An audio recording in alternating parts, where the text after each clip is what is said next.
My dear students, myself Mahanada Hiremath, Assistant Professor of English, GFGC Navalkund. This video is for Become First Semester Basic English, Karnataka University, Dharwad. Today I am going to discuss with you a poem Goodbye Party for Miss Pushpa T.S. composed by Nissim Ezekiel. Let us study about the poet. Nissim Ezekiel, born on 1924 in Bombay and died in 2004. He was an Indian Jewish poet, playwright, editor, and anti-critic. He was educated in Mumbai and London and worked as professor of English in the University of Bombay. He has several volumes of poetry to his credit. The first one, A Time to Change, was published in 1952 and his best known last volume, Latter Day Sam, was published in 1982. He has written a few plays as well. Ezekiel, aware of the conflicting pulls of identity as a person of Jewish origin living in India, influenced by British culture and literature, and at the same time feeling a need to be India. He wrote in a simple contemporary voice on urban life, love, alienation, death, loneliness, and spiritual values. He has a fine sense of irony and humor. He is acclaimed as the father of post independence Indian English verse. He awarded Sahitya Academy Award in 1983 for his poetic collection Latter Day Sam. He awarded Padma Shri Award in 1988. This is the brief introduction about the poet. Now we study the introduction of the poem Goodbye Party for Miss Pushpa T.S. The poem is a satire on the way Indians use the English language. As English is the second language, there remains a lot of impact of Hindustani when individuals try to talk in English, and somehow the cultural and traditional habits are also quite visible in their dialect. Nissim Ezekiel in this poem narrates an incident when a woman, Miss Pushpa, is supposed to leave India and her colleagues and friends organized a party to wish her bon voyage. The narrator, who is likely a man, uses Babu English, which is quite interesting as he uses the Hindustani dialect and manners in it. The Indians inherit in the very title of the poem the occurrences of initials at the end of the name, a very Indian habit both in speech and writing. Even Goodbye Party seems to be an Indian imitation of birthday party. The principal theme in the Goodbye Party for Miss Pushpa T.S. is not the loss of a companion, it is the human foibles or character faults. As indicated by Domik, this is a prominent theme among Ezekiel's works. The whole poem is a mockery of Indian English. The speaker satirizes Indian custom, tradition, manners. It is in the form of dramatic monologue. The poet mocks at literal translation of vernacular expression. How Indians use English. Now move on to poem. Now we read the poem and try to understand line by line. Goodbye party for Miss Pushpa T.S. Here the title Goodbye means farewell party for Miss Pushpa T.S. Friends, our dear sister is departing for foreign in 2-3 days and we are meeting today to wish her bon voyage. The present poem, the speaker is addressing the participant at the farewell party. He addressed that colleagues and all the participants as a friends. Our dear sister means Miss Pushpa T.S.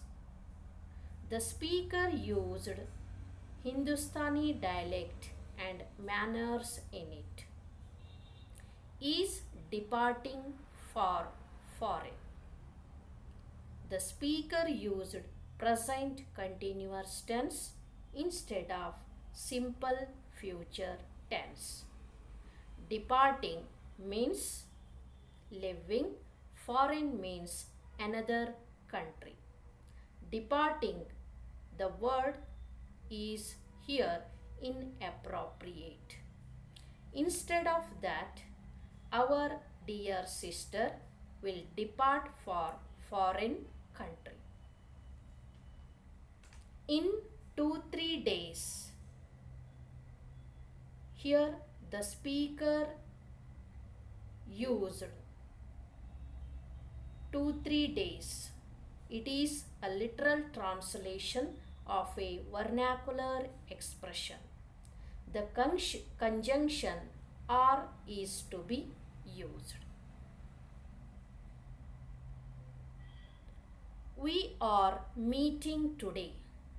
Again here present continuous tense instead of simple present tense.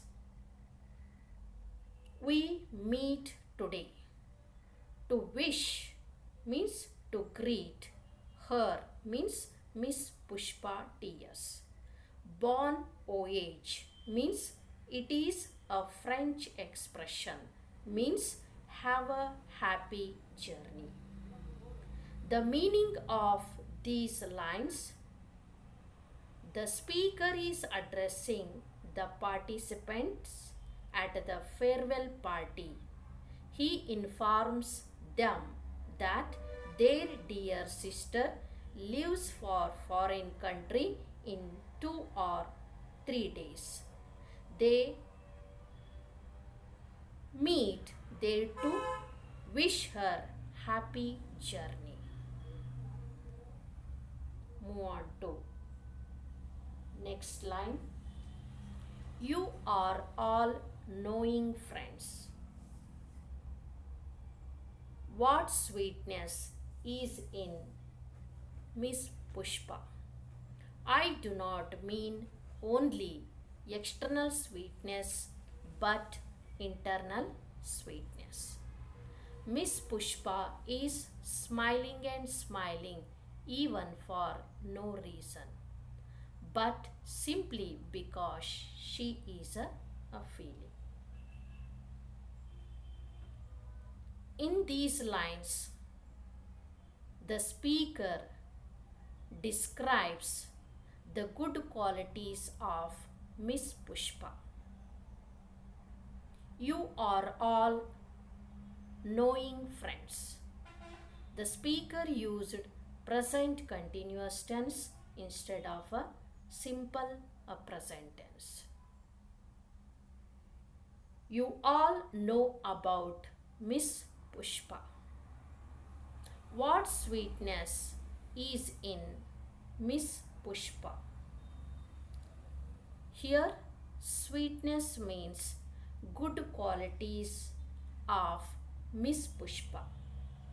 She is kind-hearted, clever, clever, good-natured, and helpful woman. I do not mean only external sweetness but internal sweetness.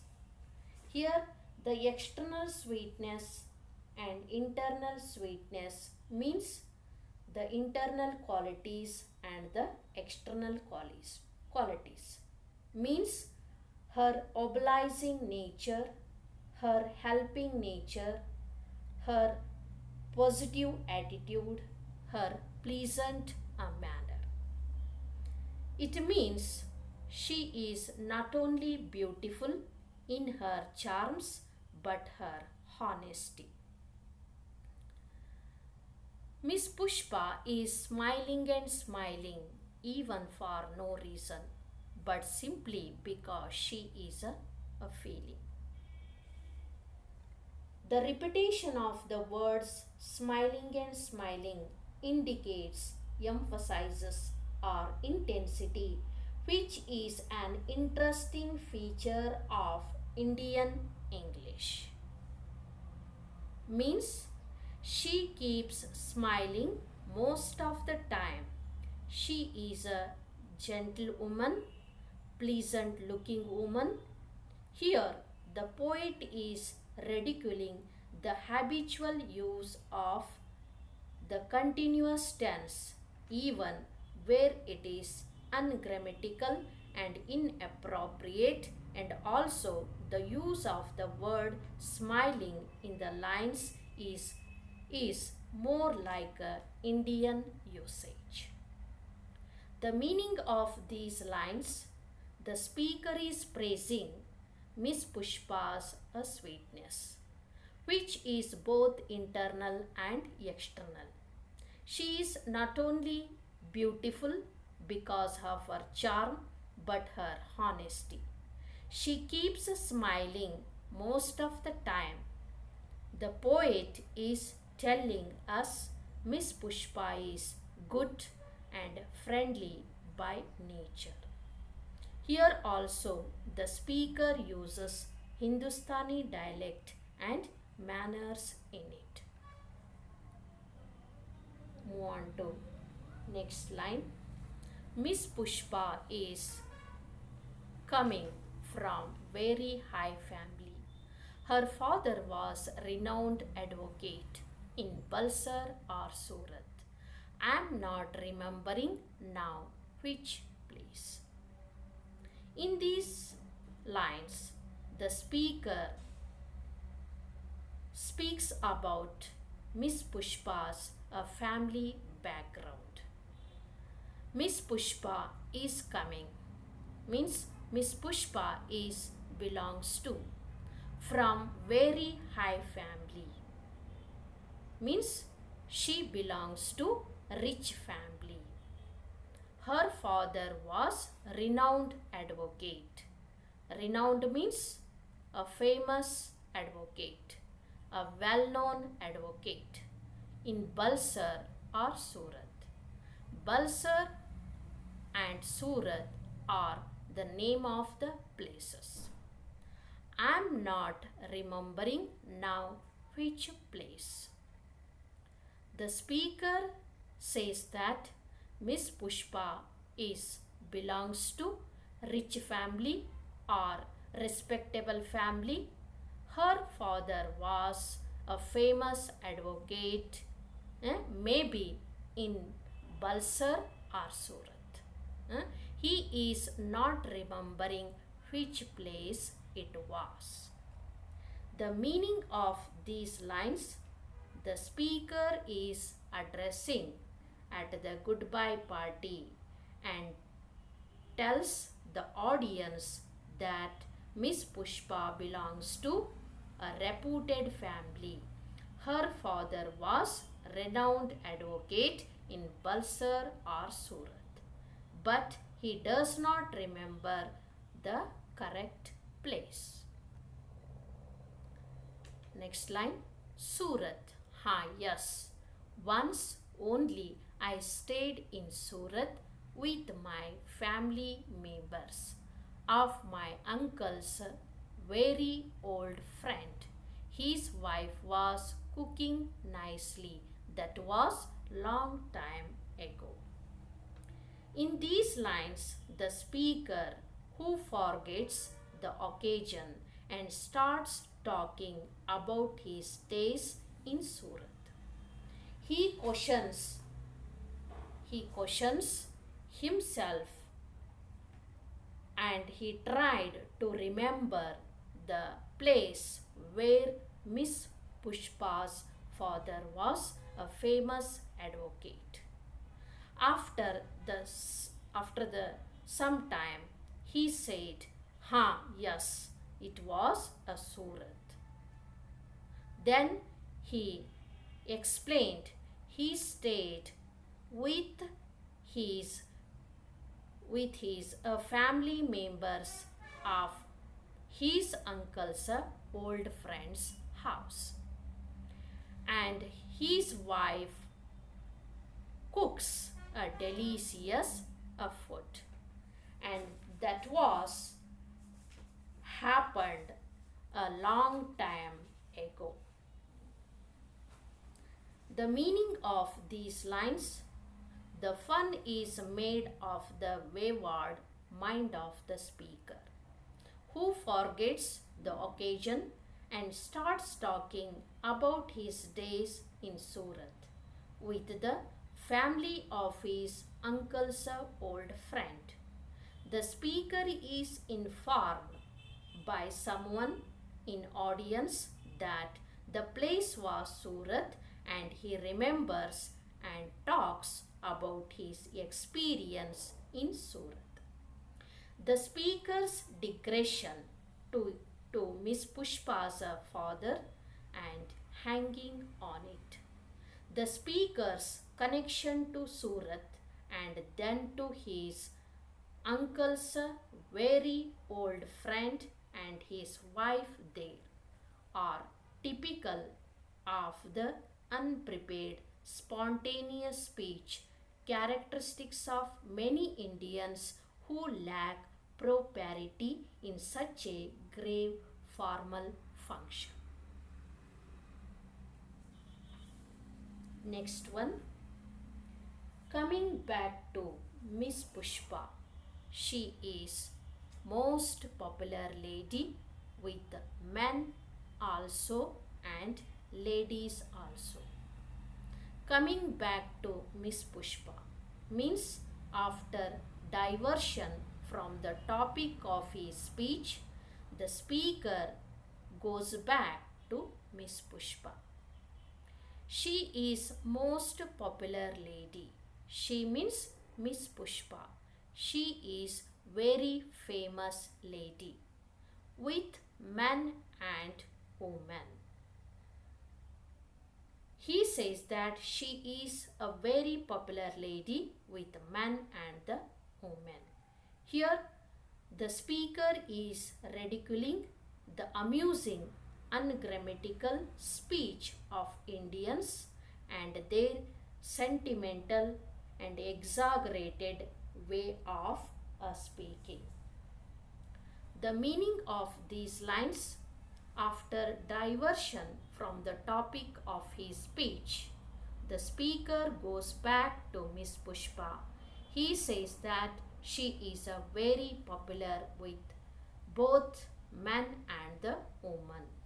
It is obvious in the lines that Nissim is ridiculing the amusing, ungrammatical speech of Indians and their sentimental and exaggerated way of speaking. Whenever I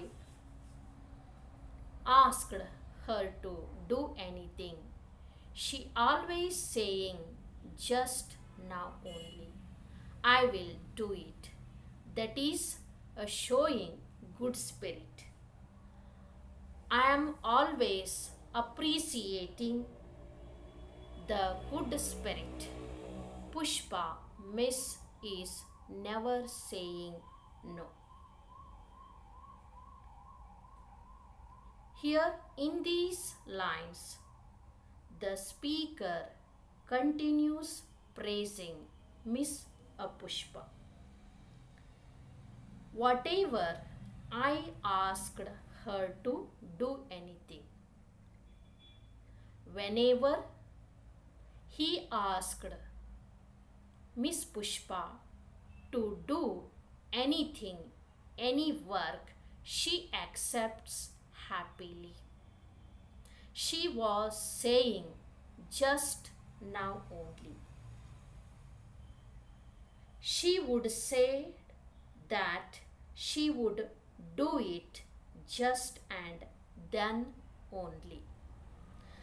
That was showing good spirit. I am means the speaker always appreciating the good spirit of Miss Pushpa. And Miss Pushpa, she never said a no. The meaning of these lines that the speaker says that whenever he asked Miss Pushpa to do anything, she always said that she would do it just then only.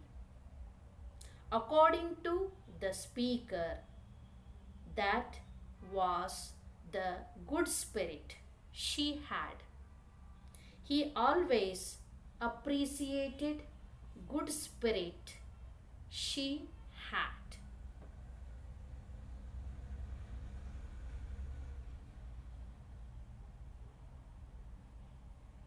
Next line. Whatever I or anybody is asking, she is always saying yes. And today she is going to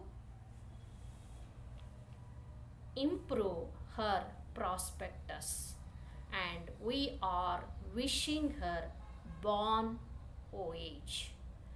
Now I ask other speaker to speak, and afterwards Miss Pushpa will do the summing up. In the concluding lines, the speaker says that whatever he or any of the colleagues asked her to do anything, she is always saying yes. She is always ready. She accepts happily, and today she is going to improve her prospectus. Here, prospectus means the chances of success. Today she is departing for foreign country to improve her prospectus, to improve her possibilities, to have to do better in life. And we are wishing her bon voyage. Here the speaker said the intention of organizing the party to wish her bon voyage, to wish her happy journey. Now I ask the other speaker to speak. Now speaker is inviting other speaker to come and speak about her. After that, Miss Pushpa will do the summing up, and after that she will sum up the function. Here sum up means the response of Miss Pushpa. The meaning of these lines: in the concluding lines, the speaker says that she was always ready to help whenever asked by him or any other colleagues. Today, the speaker and other colleagues have gathered to wish her happy journey, as she is going to abroad to improve her prospectus. After this speech is over, the speaker asks other speakers to speak and says that Miss Pushpa will sum up after the colleagues' speech. This is the meaning of this poem. Analysis of the poem. The narrator used Babu English, which can be considered as a mix of English and Hindustani. Example: ample use of ing and funny terms. 2-3 days. What sweetness is Miss Pushpa? External and internal sweetness. Smiling and smiling simply because she is a feeling, etc. The narrator is trying to exaggerate to show his love and respect for Miss Pushpa. Such kind of exaggeration is quite common in Hindustani and even an important part of Indian culture. The tone of the poem is very funny, and however mocking is destitute. The poem is considered as a mellow assault on Indian English speakers. The poem may be straightforward, yet it talks about a genuine subject. The tradition of overpraising the one who is about to leave or retire is common in India. The author uncovers confuse between Indian musings and English culture. The artist utilizes pidgin or colloquial English as it satisfies the requirement for an exceptional dialect in a bilingual circumstance, and artist could likewise mirror the idiolect highlights of English utilized by the speaker of various local dialects. The poem starts with present continuous tense as to ridiculing of Indian speakers, which can be seen throughout the poem.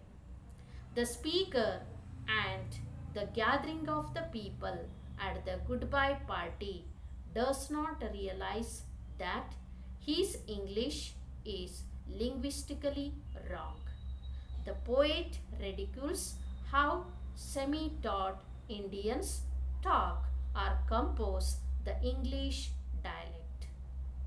He flatters the blunders in sentence structure, linguistic structure, and expression which numerous Indians confer while communicating in English. The poem is very interesting and The writer impersonates the Indian method for communicating in English with such a significant number of deficiencies. Hence, the poem is all about the use of English by Indians and the reflection of their culture in their expression. A satire on Indian English. Goodbye Party for Miss Pushpa T.S. is a satirical poem by Nissim. He satirizes the way in which Indians speak in English through this poem. This is a noticeable in the use of present continuous tense where simple present tense should be the norm. Ezekiel is masterful in observing these peculiarities of Indian English and transforming them effortlessly into his poetry. They make his poem humorous and enjoyable to read. Nissim also satirizes certain Indian customs, traditions, and manners in the poem. Goodbye Party for Miss Pushpa T.S. It is in the form of dramatic monologue. The poem is in the free verse, typical of modern poetry. The speaker stands for every speaker in Indian context. He uses free and broken language to share the views and emotions. The poet mocks at literal translation. For example, 2-3 days is a literal translation of vernacular expression. Another example of literal translation with men also and ladies also is an unacceptable collocation used in literal translation of a vernacular expression. Another way of unfolding parody is the way of not using indefinite articles. For example, very high family, renowned advocate. There is the absence of the indefinite article a. The phrase should be like a very high family, a renowned advocate. Miss Pushpa is laughed at and laughs at all the people. Goodbye Party for Miss Pushpa T.S. is a social satire on speech which is delivered on an occasion when all praise the good natured, helpful, and sacrificial attitude and leadership qualities, etc., of the person. Nissim has not given a definite identity of the speaker. We do not know whether it is male or female a speaker. Nissim, by hiding the identity of the speaker, renders the mistakes to every Indian in general.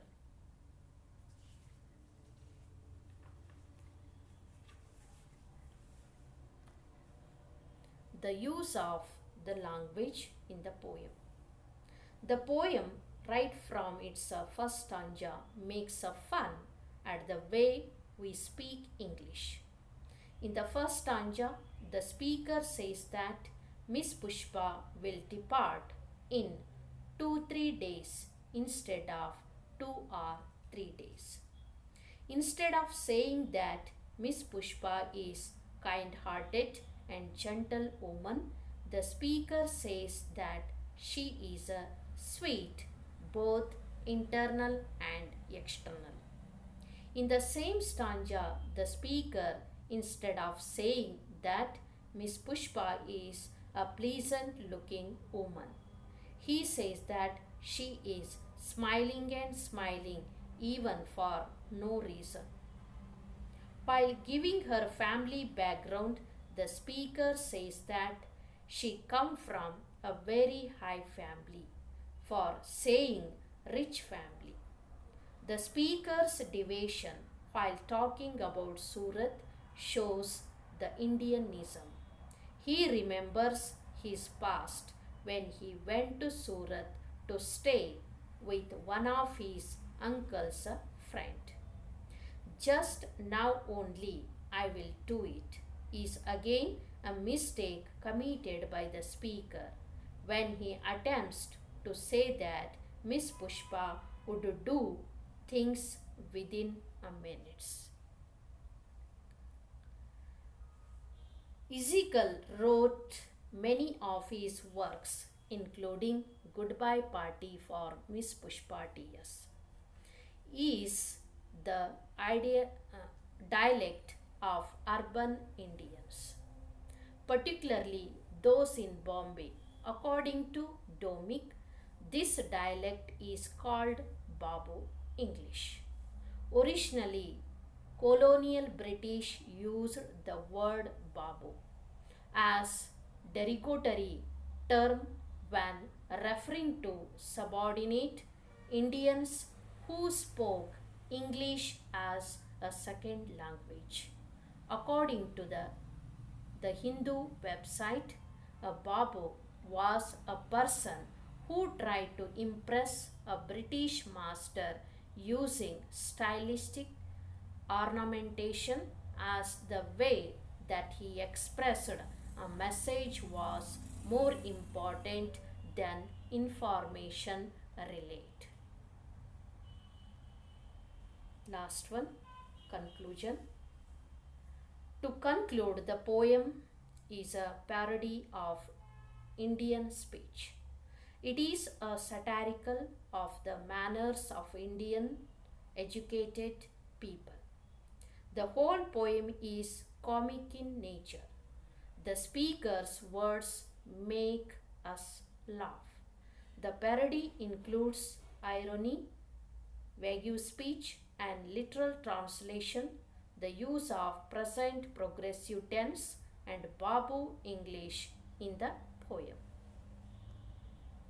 Thank you.